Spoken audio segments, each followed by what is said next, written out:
Hello friends, स्वागत है आपका हमारे YouTube channel math by R K Sen पर। और आज हम ऐसी ट्रिक करेंगे जिसमें हम केंद्रक, निर्देशांक, उनके शीर्ष ए बी सी को हम फाइंड आउट कर सकते हैं किसी भी त्रिभुज के।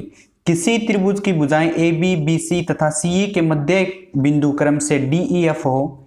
ए बी का डी मध्य बिंदु है, बी सी का ई मध्य बिंदु है और ए सी का एफ मध्य बिंदु है। तो यहां से फ्रेंड्स आप क्या करोगे, डी ई एफ के निर्देशांक x1 y1 और x2 y2 x3 y3 दिए हुए हैं। तो इनके जो केंद्रक हैं वो ए बी सी का केंद्रक भी जी है और डी ई एफ का भी केंद्रक है जी है। तो आपके पास फर्स्ट पॉइंट होगा वो केंद्रक त्रिभुज ए बी सी का बराबर होगा केंद्रक त्रिभुज डी ई एफ का। तो आपके पास ये दोनों बराबर होंगे। सेकंड आप पार्ट करोगे कि शीर्ष ए के निर्देशांक। तो प्यारे दोस्तों, आप क्या करोगे, ए के निर्देशांक निकालोगे तो वो किस प्रकार से आएंगे। आपके पास डायरेक्ट फार्मूला होगा। ए में कौन कौन इंक्लूड होता है, यहां से देखोगे कि x1 है, x3 है, तो इन दोनों को तो जोड़ दोगे और y x2 को घटा दोगे। तो x1 प्लस में x3 को जोड़ा और x2 को घटा दिया। इसी प्रकार क्या करोगे, y1 है, y3 है, तो जो y1 प्लस में y2, इन दोनों को y3 को जोड़ोगे और माइनस y2 को घटा दोगे। तो ये आपके पास किसके निर्देशांक आ जाएंगे, a के। शीर्ष b के निर्देशांक निकालने के लिए आप क्या करोगे, आपके पास वही मेथड, b के निर्देशांक में x1 और x2 को जोड़ोगे, x1 प्लस में x2 को जोड़ोगे और माइनस क्या कर दोगे x3, और नेक्स्ट में y1 और y2 को जोड़ोगे, y1 प्लस में y2 को जोड़ोगे। जो नजदीक है वो जुड़ते हैं और दूर है वो घटता है। तो ये आपके पास है मेथड रहेगा। अगला जो करेंगे वो शीर्ष c के निर्देशांक कैसे फाइंड आउट करेंगे। c के निर्देशांक के लिए ये, तो x2 और x3 तो जुड़ेंगे, x2 प्लस में x3 और माइनस क्या होगा x1, और दूसरा क्या होगा, तो y2 और y3 जुड़ेंगे, y2 प्लस में y3 जुड़ेगा और माइनस से y1। तो इस प्रकार से आप इनके निर्देशांक निकालोगे। तो प्यारे दोस्तों, कैसे लगी हमारी ट्रिक, आप डायरेक्ट ये क्या करोगे, निर्देशांक निकालोगे। थर्ड पॉइंट इसका कहते हैं कि त्रिभुज ए बी सी का क्षेत्रफल, ए बी सी का क्षेत्रफल, यहां त्रिभुज ए बी सी का क्षेत्रफल बराबर रहेगा, कितने पार्ट है, 1 2 3 4, 4 पार्ट हैं, तो चारों सिमिलर हैं, तो इनका क्षेत्रफल भी सिमिलर होगा। तो 4 गुणा में क्या होगा, त्रिभुज का क्षेत्रफल किसका, डी ई एफ का क्षेत्रफल। तो एक त्रिभुज के अंदर 4 त्रिभुज बन रहे हैं, तो इनका चारों का त्रिभुज का जो एरिया है वो बराबर होगा। तो इन चारों को जोड़ देंगे तब बड़े वाले का एरिया प्राप्त होगा। तो एबीसी का क्षेत्रफल है वो 4 गुणा में डी एफ के क्षेत्रफल के बराबर रहेगा। तो प्रश्न देखते हैं नेक्स्ट। यदि किसी त्रिभुज की भुजाओं के मध्य बिंदु क्रमशः 1 2 0 -1 और 2 -1 हो, तो आपके पास यदि त्रिभुज की भुजाओं के मध्य बिंदु 1 2 0 -1 और 2 -1 हो तो त्रिभुज के शीर्ष निकालने हैं आपको। क्या करोगे, त्रिभुज के शीर्षों के निर्देशांक क्या होंगे। तो ये दोस्तों क्या होगा, निर्देशांक निकालने के लिए आप शीर्ष ए निकालोगे। तो वो देखो, इसको आप x1 y1 x2 y2 x3 y3 मान लोगे। जब ए निर्देशांक निकालोगे तो आपके पास ये पता होना चाहिए कि हमारे पास ये ए ले लिया, बी सी, तो अब जो पहला है वो x1 2 है, यहाँ पे बी दूसरा है वो 0 -1 है, और यहाँ पे जो तीसरा है वो 2 -1 है। तो डायरेक्ट आप करोगे इन दोनों का जोड़, 1 प्लस में 2 और माइनस करोगे 0 को। नेक्स्ट क्या रहेगा, 2 और -1 को ऐड करोगे और -1 को फिर सब्ट्रैक्ट करो तो माइनस से +1 हो जाएगा। तो इस प्रकार से निर्देशांक क्या मिलेंगे, ए के 3 और ये क्या रहेगा 2।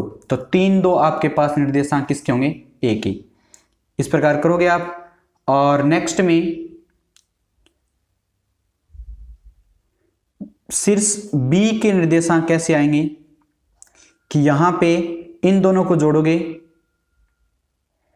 तो यानी कि 1 प्लस में 0 और माइनस करोगे 2, नेक्स्ट में और 2 माइनस 1 को जोड़ोगे और माइनस माइनस क्या हो जाएगा प्लस। तो ये आपके पास निर्देशांक क्या नहीं है, यहाँ से -1 और ये क्या हो जाएगा 2। तो इस प्रकार से आपके पास ये मिलेगा। नेक्स्ट हम करते हैं कि शीर्ष सी क्या रहेगा हमारे पास। सी में इन दोनों को जोड़ोगे तो 2 प्लस में 0 और माइनस क्या करोगे 1, नेक्स्ट करोगे -1 और -1 को जोड़ोगे और माइनस करोगे 2। तो ये हमारे पास 2 में से गया 1 और माइनस के 4। तो इस प्रकार से ये चारों के चार तीनों के तीनों शीर्ष हमें मिल जाएंगी। तो नेक्स्ट क्वेश्चन करते हैं दोस्तों। तो दोस्तों नेक्स्ट है त्रिभुज का केंद्रक। तो त्रिभुज की माध्यिकाओं का जो संगमन बिंदु है यानी कि मिलने वाला बिंदु है वो केंद्रक कहलाता है। जैसे माध्यिका ये होती है, शीर्ष से सामने वाली भुजा, जैसे ए शीर्ष से सामने वाली भुजा BC है, इनको मध्य बिंदु पे कट करे तो वो हमेशा माध्यिका होगी AD, और इनके मध्य बिंदु को कट करे AC के मध्य बिंदु से मिलने वाली भुजा क्या होगी, जैसे BF, और इसके मध्य बिंदु को मिलाने वाली भुजा क्या होगी, ये हमारे पास DEF है। AD माध्यिका होगी तो ये बराबर भाग होंगे, और CE माध्यिका होगी तो ये दोनों बराबर भाग होंगे, और BF माध्यिका होगी तो ये आप हमारे पास है दोनों बराबर भाग होंगे। माध्यिका मतलब मध्य भाग में मिलती है, जो जिस शीर्ष से माध्यिका खींची जाती है वो सामने वाली भुजा के मध्य बिंदु से परे जाके मिलती है। तो ये क्या होती है माध्यिका। और ये जो पॉइंट हमारा संगमन बिंदु मिला, इन तीनों को जोड़ने वाला पॉइंट जो मिलने इनका प्रतिच्छेदी बिंदु है वो क्या हुआ G, और G क्या होता है केंद्रक होता है, जिसको सेंटर ऑफ ग्रेविटी बोलते हैं।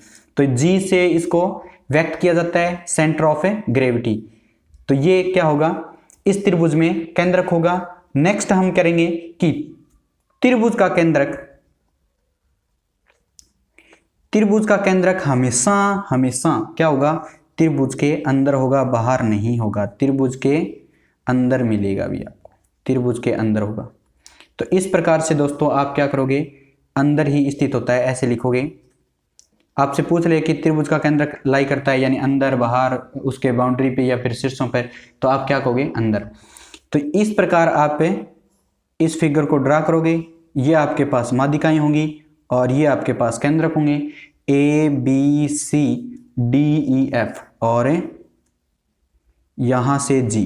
तो इस प्रकार आप इसको लिखोगे। केंद्रक के जो निर्देशांक होंगे वो x1 प्लस में x2 प्लस में x3 और बटा में क्या होगा 3, और y के जो निर्देशांक होंगे वो y1 प्लस में y2 प्लस में y3 और डिवाइड में 3। तो इस प्रकार से केंद्रक के जो xy निर्देशांक है वो आप निकाल सकते।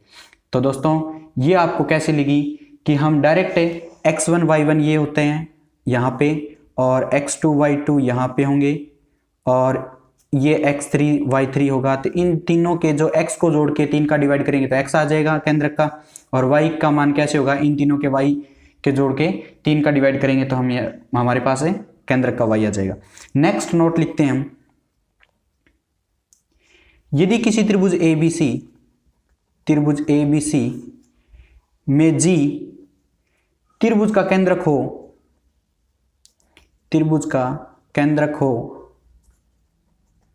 तो त्रिभुज ABC का क्षेत्रफल,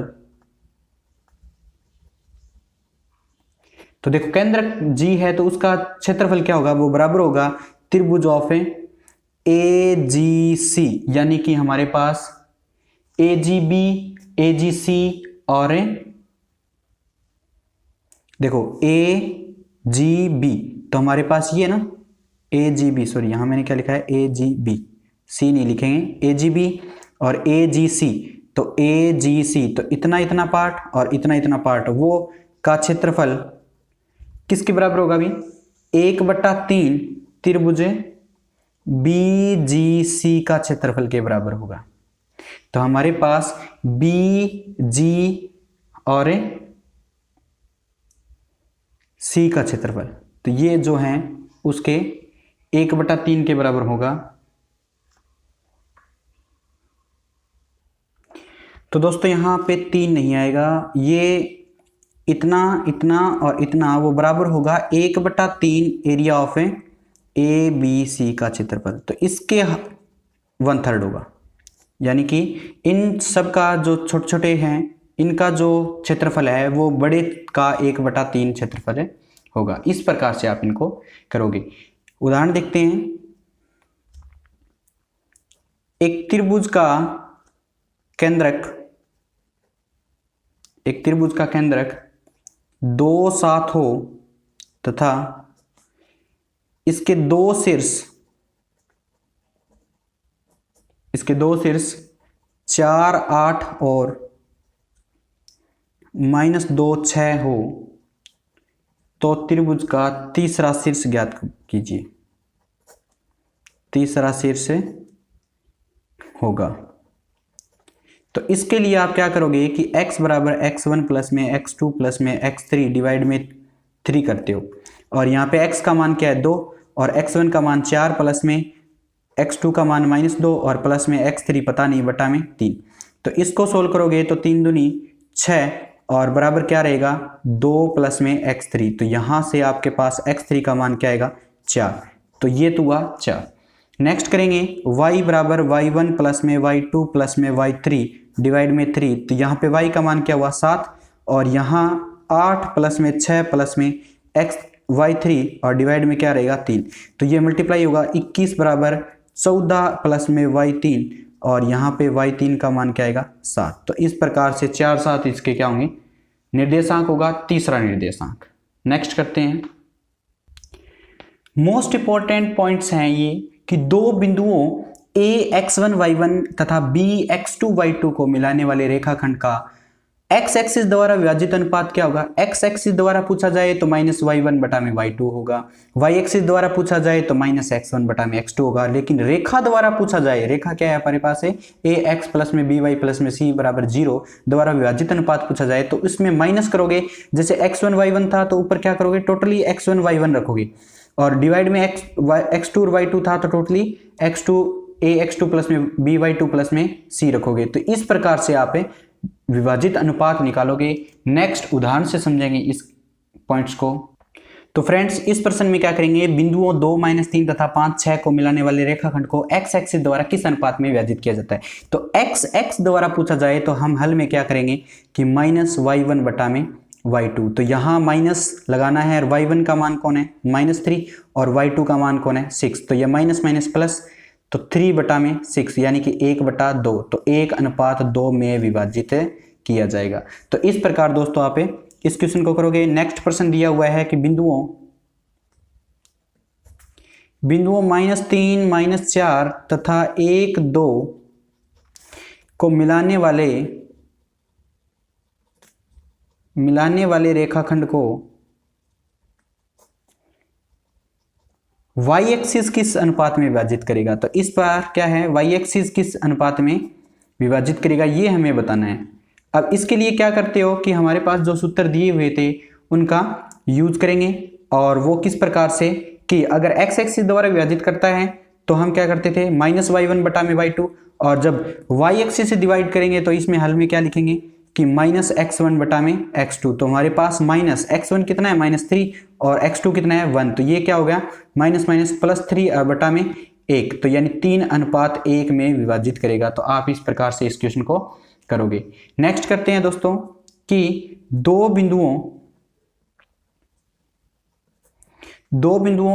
3 -1 व 8 9 को मिलाने वाली रेखा को सरल रेखा y - x + 2 = 0 किस अनुपात में विभाजित करेगा, किस अनुपात में विभाजित करता है। तो आप क्या करते हो, इसके लिए आपके पास 3 वो पॉइंट थे कि x एक्सिस द्वारा विभाजित करता है तो -y1 बटा में y2, और जब y एक्सिस द्वारा विभाजित करता है तो -x1 बटा में y2, सॉरी वहाँ पे y एक्सिस द्वारा विभाजित करता है तो -x1 बटा में x2 था, और जब रेखा द्वारा करता है तो ax1 माइनस का ax1 प्लस में by1 प्लस में c बटा में ax2 प्लस में by2 प्लस में c था। तो यहाँ पे अनुपात निकालोगे तो वो हल करोगे तो ये क्या आएगा, जो हमारे पास ये है इसके अंदर क्या लिखोगे माइनस ऊपर x1 y1 रखोगे। तो यहाँ पे x1 की जगह क्या रहेगा -3, तो ये -3 हुआ और y1 की जगह -1 और प्लस में 2 और डिवाइड में क्या रहेगा, यहाँ पे y की जगह x की जगह 8 और y की जगह 9, तो 9 माइनस 8 और प्लस में 2। अब इसको सोल्व करोगे तो आप क्या करोगे कि -4 प्लस 2 करोगे तो -2 डिवाइड में ये 1 और 2 3, तो आपके पास प्लस का 2/3, तो आपके पास अनुपात होगा 2:3। इस प्रकार से आपके पास आंसर मिल जाएंगे। तो प्यारे दोस्तों, आप इस तरीके से इन क्वेश्चनों को करोगे। नेक्स्ट हम करते हैं। तो दोस्तों 4 बिंदुओं के लिए जो शर्त है वो A B B C C D D A चारों भुजाएं बराबर हो और विकर्ण बराबर हो। चारों भुजाएं बराबर होनी चाहिए, विकर्ण बराबर होनी चाहिए तो वर्ग होगा। चारों भुजाएं बराबर है लेकिन विकर्ण बराबर नहीं है तो समचतुर्भुज होगा। अब देखो, आमने सामने की भुजा बराबर हो, विकर्ण बराबर हो तो आयत होगा। आमने सामने की भुजा बराबर हो और विकर्ण बराबर ना हो तो समांतर चतुर्भुज होगा। इस प्रकार से आप इनको याद रखोगे। दोबारा बता देता हूं कि चारों भुजाएं बराबर, विकर्ण बराबर तो वर्ग होगा। चारों भुजाएं बराबर, विकर्ण बराबर नहीं है तो समचतुर्भुज होगा। आमने सामने की भुजाएं बराबर हो और विकर्ण बराबर हो तो आयत होगा। आमने सामने की भुजाएं बराबर हो और विकर्ण बराबर नहीं हो तो समांतर चतुर्भुज होगा। अब देखते हैं 5 पॉइंट इसका कि चतुर्भुज का क्षेत्रफल कैसे निकालते हैं। तो चतुर्भुज का क्षेत्रफल आपके पास 4 पॉइंट दिए हुए हैं, तो उसके लिए 1/2 और सारणिक के अंदर x1 माइनस में x3, x2 माइनस में x4, तो इस प्रकार से करोगे। और y1 माइनस में y3 और y2 माइनस में y4, तो इस प्रकार से आप चतुर्भुज का क्षेत्रफल निकाल सकते हैं आराम से।